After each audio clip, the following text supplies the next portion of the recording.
it's my privilege to yield to the vice chair of, oh, I think I'm in my other committee, but be able to yield from the gentlelady from Missouri for her 5 minutes, Congresswoman Bush.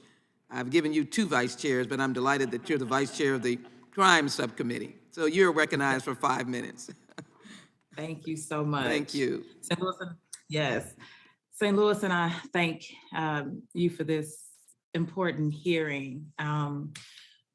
The surveillance and criminalization of Muslims is older than this nation's founding. Many seem to forget that enslaved Black people were forcibly brought to this country, starting in 1619 from across the African continent, including regions that were predominantly Muslim, which meant that thousands of people who came to this country through the slave trade over 400 years ago were Muslim. Enslaved Black Muslims practiced their faith in secret out of fear of retaliation. They resisted slavery. They fought for our liberation, and many recorded their experiences in Arabic or other languages to avoid suspicion. The history of Black Muslims in this country is American history.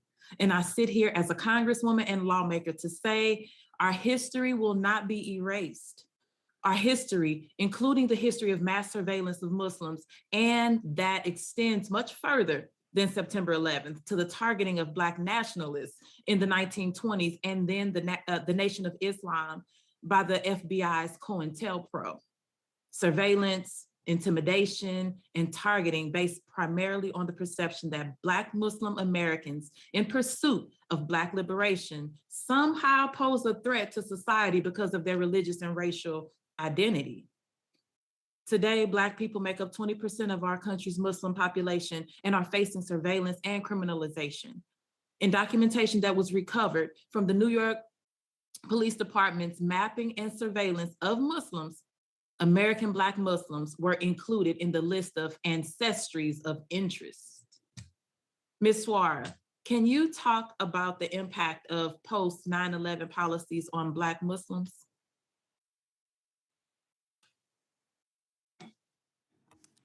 Thank you so much for that question. Black Muslims are facing attack 2 ways: prongs as Black, and they face all the discrimination and racism that comes with being Black in America, but also being Muslims. We have policies at the state level that marginalize Black Americans and Muslim Americans. A couple of state legislation in my state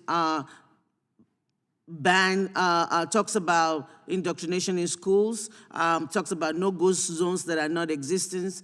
There's a report about driving while Black in my state that talks about how people that are Black or brown are targeted and profiled and stopped in different ways more than any other member of the community.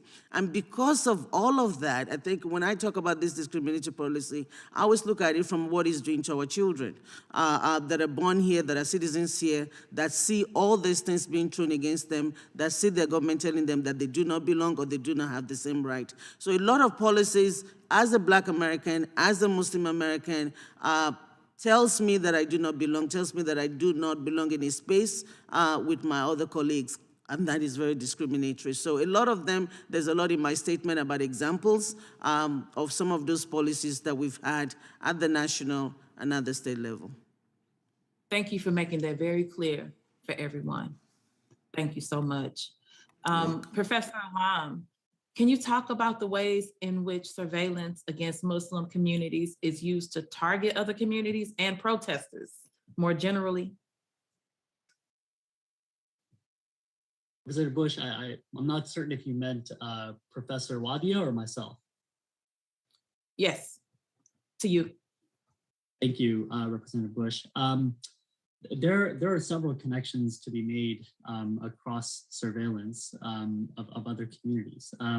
What we've seen is, when you mentioned starting with surveillance of Black Muslim groups in particular in the 20th century, the Moorish Science Temple and Nation of Islam, which were seen as foreign and suspect, and much of it has continued to this day. The same methods of policing and surveillance and using race, ethnicity, and national origin as a proxy, as the primary indicator for suspicion continues today. I detailed some of that in my testimony. We detail some of that in my written statement. But it's also happening, for instance, with Chinese nationals in this country. Chinese students, for instance, are being marked for suspicion.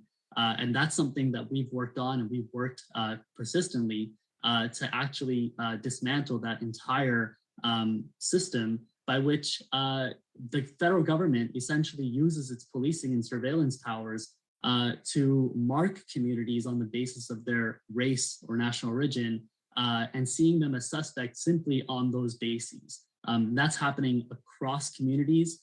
That's happening with Asian American communities, Muslim American communities, and has been happening, of course, with Black communities in America for a very long time. Thank you. Just really briefly, according to a 2019 study released by Muslim advocates, Muslims make up 9% of those incarcerated in state prisons, though they only make up 1% of the US population. Chairwoman, I ask for unanimous consent to introduce the Muslim advocate study mentioned above into the record. Thank you, and I yield back. Without objection, so ordered. Gentlelady's time has expired.